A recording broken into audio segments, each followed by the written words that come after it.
Rev up your engines!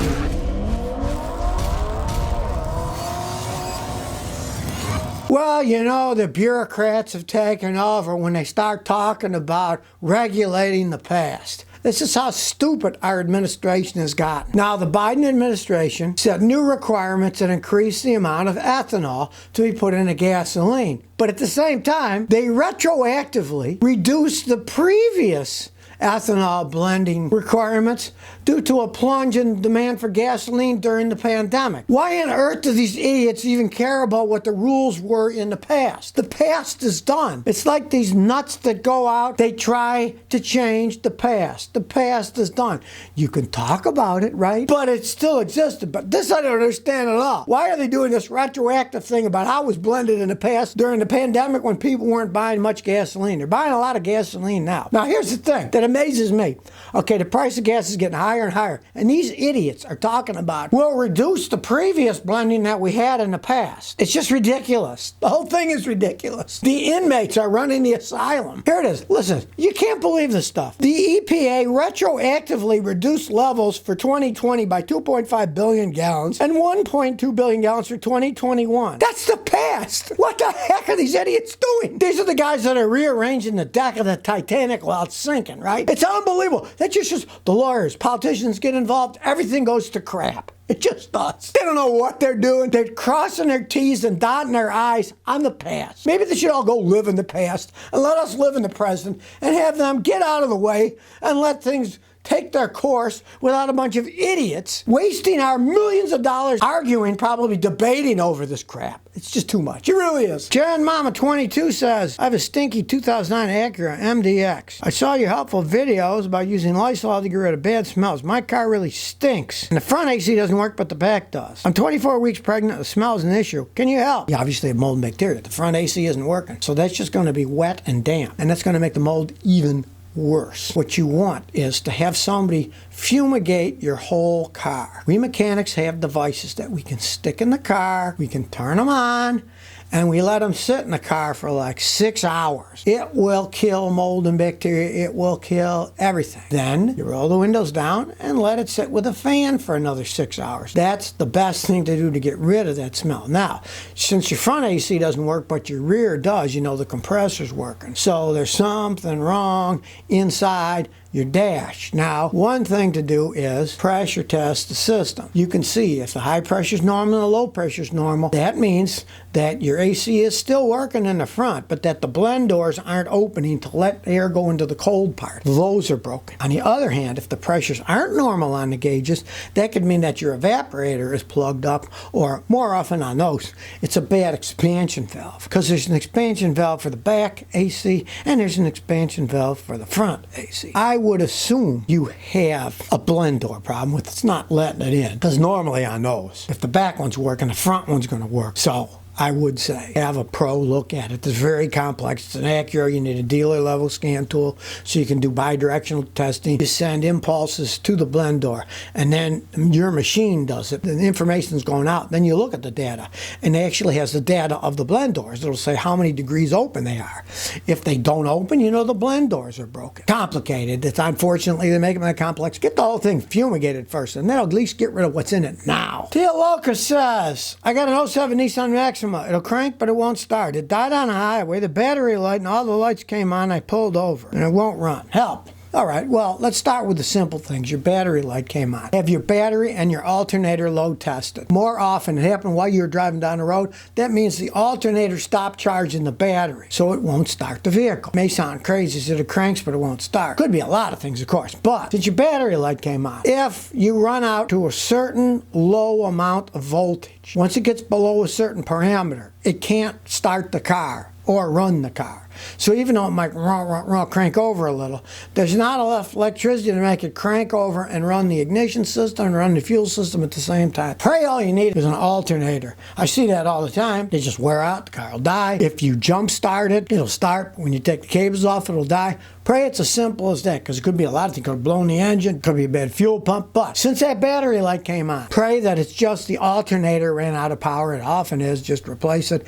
But have the battery load tested too, because if the the alternator shot, a lot of times the battery gets shot too. It can destroy the battery. And if the battery checks out to be weak, change the battery and the alternator. If the alternator fails a charging test, at any mechanic, any auto parts store can do that. Willow 5012 says, is it worth repairing these drivetrain leaks? We recently got an '06 Lexus IS250 with 177,000 miles. We found out that the rear axles are leaking and the front differential input shaft is leaking. The dealership wants $3,500. Is it worth fixing? First thing you want to do, change the fluids. And after you change the fluids, add to each back and the front a bottle of AT205 Reseal. It rejuvenates rubber seals, and I've seen that work miracles, and they stop leaking entirely. Bottles cost maybe $15 a piece. You can buy it on Amazon. AT205 Reseal. It's made by a company in Chicago called Automatic Transmission Products, ATP. It's amazing stuff. Now, if it doesn't, fluid's cheap. You can just keep adding the stuff. You don't come pouring out. If it comes pouring out, it'll wear out the face. You'll have to. But a lot of times the AT205 Reseal will fix it entirely. And anyways, they're ripping you off. Of course, it's the dealer. $3,500. You can find private mechanics that'll fix those seals a heck of a lot cheaper than that. Viewer says, I'm working on a Chevy pickup. I don't know the mileage. It has the original manual transmission. The fuel gauge is usually past full when I turn the key. Help. Now, odds are you got a short somewhere, because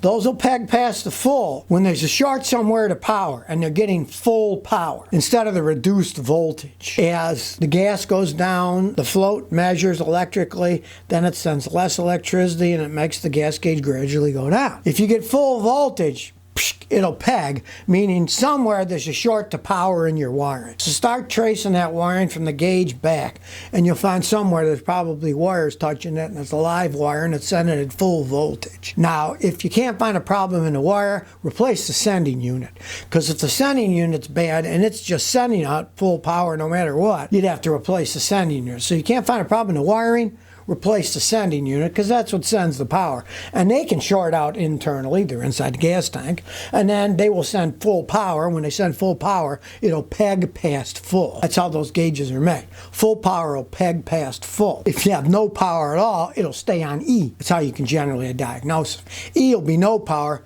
Over full is too much power. Sadamaga says, should I keep or sell? I recently inherited a 2017 Ford Escape with 13,000 miles from my uncle who passed away. Think it's reliable if I keep up the maintenance? Should I sell it while the market's hot? I'm a Toyota and Honda guy. I'm not sure how well built the Escapes are. Hell, here's the thing. You got it for nothing, right?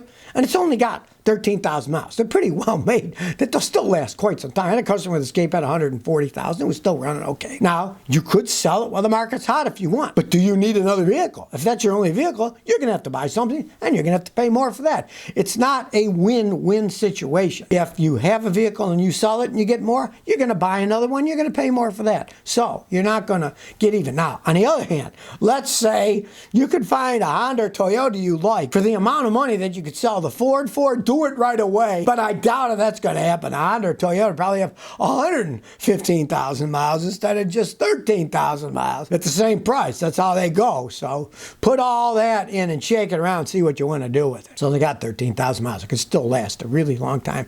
And let's face it, you got it for nothing. Mustang Man says, Scotty, got a 93 Explorer for $500 with 365,000 miles. I got it running. The brakes don't work well and the power steering pump makes noise when I turn. Thoughts? Well, what do you think you're going to get for $500 with all that miles? Your power steering pump is full of fluid and it's not leaking and it makes noise, but it steers okay. Live with it. Fords make noise. They have crappy pumps. But I've seen many of them that make noise when you turn, but they still work. Now, if it's low on fluid, fill it up. The noise will go away. Then it means you got a leak. You got to find where the leak is and fix it, right? Now, the brakes could be a zillion things. Take off the wheel. See if the pads are thin. Here's a really good test. The engine turned off. Step on the brakes and it's hard. Then you start it up and you step on the brakes and it sinks. That means you have a bad booster. Because when you start the car, the booster will make it sink if it's going bad, but it'll be hard when you have the car turned off because then the booster doesn't have any vacuum boost. So do that test too and figure out what's wrong. Well, here's one for you. I guess if people say there's not enough charging to charge electric cars, so they're putting it into their own hands. In Florida, somebody rigged a traffic light to have a charging port on it. Got into the access panel, they put a plug in there.